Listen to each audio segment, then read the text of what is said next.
The rooster crowed at the crack of dawn, and the feeding chores of livestock was completed shortly after sunup. Following breakfast, Tony, Pete, and the hired man set off for the clearing site. The hired man was about to set his axe to the walnut tree and to notch it. Rural people know what notching means. It's a process in cutting down a tree. When Tony had an idea. "Look," he said, "this is a beautiful tree. God is giving it stately growth. More is still to come. We can cut down trees anytime, but only God gives growth.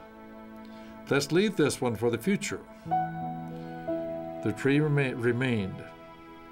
Tony did, at this moment, have a vision of some special blessing to come. This idea was highlighted for his children as they grew up. Many were the times his sons and daughters made swings from her boughs. I recall the cooling breezes flowing through my hair as I sailed through the air in the rubber tire swing or gunny sack filled with straw and attached to the rope. The walnut trees, saved that spring morning, helped to mold character and give structure to Tony and Katie's 4 daughters and 7 sons. A P.S. I was in college when the walnut tree was cut. Time had taken its toll.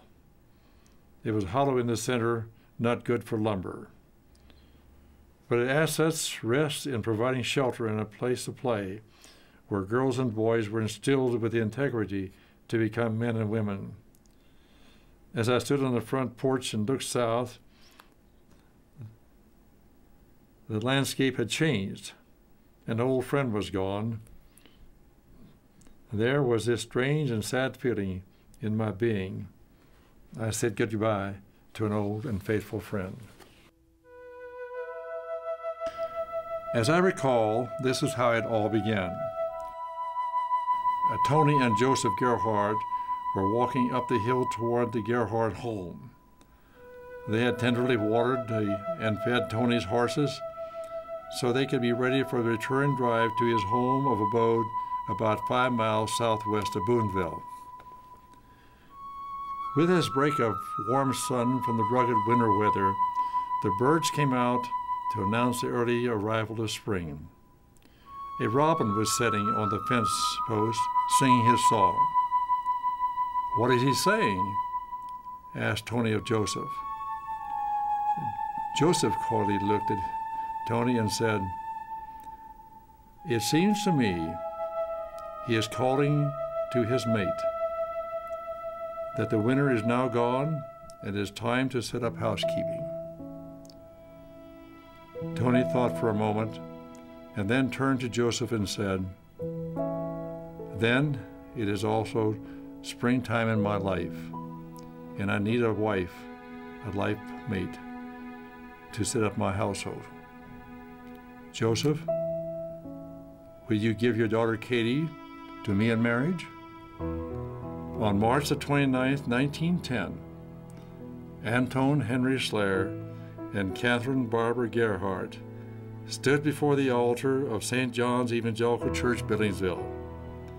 They proudly affirmed the questions of the pastor for loyalty, faithfulness, and to a lifelong commitment. Following the benediction, they receded from the church in much joy and love. Now the box wagon drawn by Bert and Nell, the pair of horses given to Katie by her parents as a wedding present, continued up the grade to the crest of the incline. Just a few hundred yards or so north of the little walnut tree and several hundred yards south of the big barn, nestled in the woods, the wagon stopped. Tony gently assisted Katie and the children from the wagon, and with his shoe, he scraped the loose soil, reached down and picked it up in his hand. He looked at Katie with delight as he said, "Here we shall build our house. It shall be our home, and together we will carve out our home in this choice spot of God's creation. To the east we shall plant our garden, and beyond that, as the incline recedes, we shall plant some trees. With vegetables from the garden and fruit from the orchard, we will live well. Katie gave her assent with a beaming smile. Tony continued, the woods, 120 acres, are full of blackberries and gooseberries, and many trees abound with honey. There are pecans, walnuts, hickory nuts, and hazelnuts to garnish the goodies for the table. The young family of 5 persons rejoiced as they dreamed for the moment of all that might happen on this small place of the planet. As the wagon clankered its way to the south, the Tony Schler family was now headed in a new direction, a living to set forth on a pilgrim venture on the frontier. The covenant made this day enshrined the best of dreams.